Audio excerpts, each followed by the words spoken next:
Hey, what's up, everybody? It's Aaron. Got another vaping review for you. The KBOX. This actually was an item I picked up a little while ago. Just haven't had a chance to review it yet. It's a 40-watt variable wattage device. Pretty basic. It was, I should say, Kanger's first box mod, apparently. We'll take a look at this and, kind of give you my thoughts and opinions on it. Initial impressions of the device, I think it's kind of slick. I really am digging the vent holes with the, the design of that. That's pretty cool.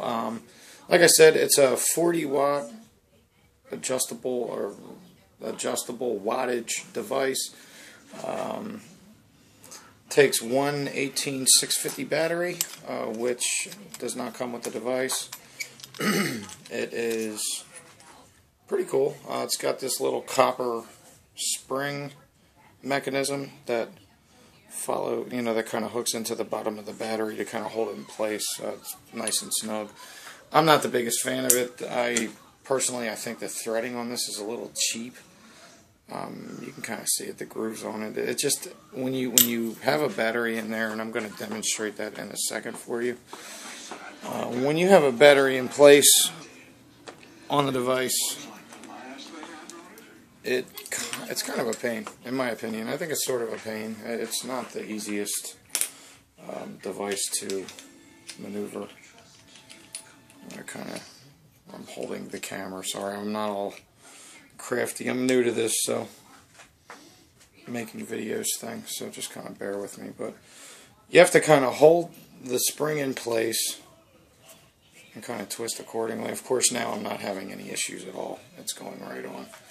But typically, when doing that, as you see, now the battery is in your... Just like with a couple of the other mods I've shown you, it's 5 clicks on, 5 clicks off. Now I just actually turned it off. Actually, I'm sorry, I just turned it back on. Okay, so pretty simple, basic display, no LCD or LED display of any sort. Very basic entry-level box mod. You can adjust your wattage with this button right here. And as you see, the indicator light on the left. The thing about this one that drives me a little crazy, though, is the selection for the variable wattage. It's kind of obscure. Initially, when this was brought out, when it was brought to market, it was brought to market with the intent of coupling it with the sub-tank. Now, to be more specific, from what I've been told, the sub-tank mini. As you know, there's various versions of the sub-tank Mega, Nano, Mini, and then the regular sub-tank. So, initially, that was kind of the idea. I have a sub-tank. I personally don't like, excuse me, that particular tank on this mod. Just a personal preference. I'm not a big fan of it. But for the sake of this review, I'm going to put my Arctic on this and just kind of see how it vapes and give you guys my final thoughts and impressions of it. Overall, aesthetically, it's a nice device. I think it feels good in the hand. As you can see, I don't have the largest hands in the world. I'm a pretty average guy in terms of that. It fits well in the hand. The shape of it kind of fits good in the palm, too. As you can kind of see, it's sort of, by looking at it from the bottom, it's got sort of a rounded curve where the battery actually goes in. It works. I kind of wish, I don't know. I do like it. I'm not gonna trash it. The form factor of it is pretty good. Not the worst, not the best, It's kind of small. It's a little odd. I don't know. And the fact that it only goes up to 40 watts and the increments in which you can adjust the wattage is kind of a pain in the butt to me. But, But let me go ahead and take a vape and show you how it works, you know, and performs, I mean. Now keep in mind it's only 40 watts on an Arctic, so here, I'll take a toot and let you see the...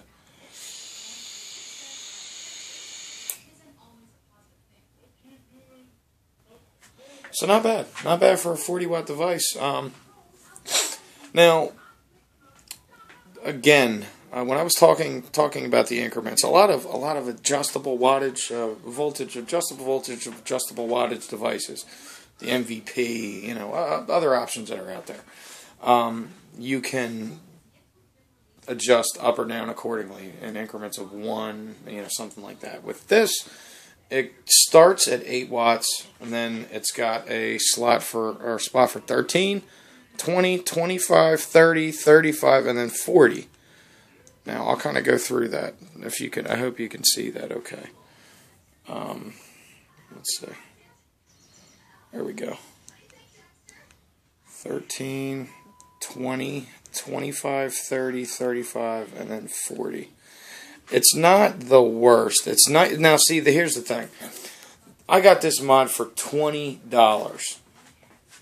Okay, so I mean, if you're new to vaping, and you know you don't have a lot of money, which I mean, there's a lot of us that don't have a lot of money. If I put it this way, if I were starting out, with nothing, and I was walking into a vape shop or on a site, I'm more of an in-person kind of guy. So I'll just get that right out of the way. Price alone, I would gravitate towards this. It's a pretty cool looking mod. I mean, you know, paired with the right tank or dripper, I think it could be great. You know, for the right person. Me personally, everybody has different ranges, you know, and where I'm at vaping wise, I'm more in the 50 watt range now, 50 to 60, sometimes up to 70. That's about as high as I go. But you know, just the performance alone, it's fine. It's a good device, especially for the price. Because I mean, for $50, literally, you could get a good sub-ohm tank, you know, like a sub tank or something, you know, Atlantis, Nautilus, you know, whatever tickles your fancy. And the device and a battery for, you know, $50 or $60. That's not including any juice. Sometimes you'll get a deal on that too. But, you know, so overall, for the price, it's not bad. Again, look at this.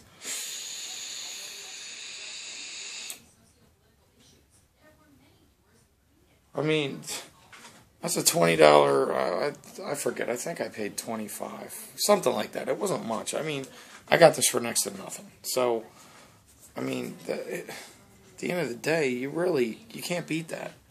I'm not advocating, you know, that's the best mod ever. It's not. I would never even claim it to be. But again, you know, for the price and for what you get for the price, I mean, it's very basic. You know, I don't have the packaging readily available, but for what you get, I mean, you get in the packaging, you get this and a book. That's it. You know, it's in a nice box. It's packaged well. Kanger always does a great job with presentation and packaging and things like that. So there's, you know, that's never an issue or a concern. Even with the coils, you know, I mean, they go above and beyond. But them and Aspire, they seem to just, you know, always try to have excellent presentation. But for the money, I mean, especially to you new vapors or people that are considering, you know, kind of crossing over into the vaping realm, this is not a bad first mod. That's just my opinion. You know, some people have trashed it. I'm not going to do that. I think for the money, I think it's a great device. So, again, the only con is the increments as far as adjustability of the wattage. That's just my take. Again, guys, you know, it's just opinion. I'm not getting paid for this. I'm not going to get any money off of, you know, from Kanger for reviewing this device, but I'd recommend it. I would recommend it if I were, you know, just coming off the street and picking something up. I would look at the KBOX. Kanger has since come out with the sub box and, you know, God knows how many other things, you know, because it seems like every 2 to 3 months the technology's advancing, and I'm so far behind right now. But So a lot of my videos are geared more towards, new vapors and, So anyway, that's about it for the Kanger KBOX. If you guys have any comments or suggestions or anything, feel free to leave those below, and I will respond to any comments or any suggestions for future videos. Thank you very much, guys, and have a great day. Vape on.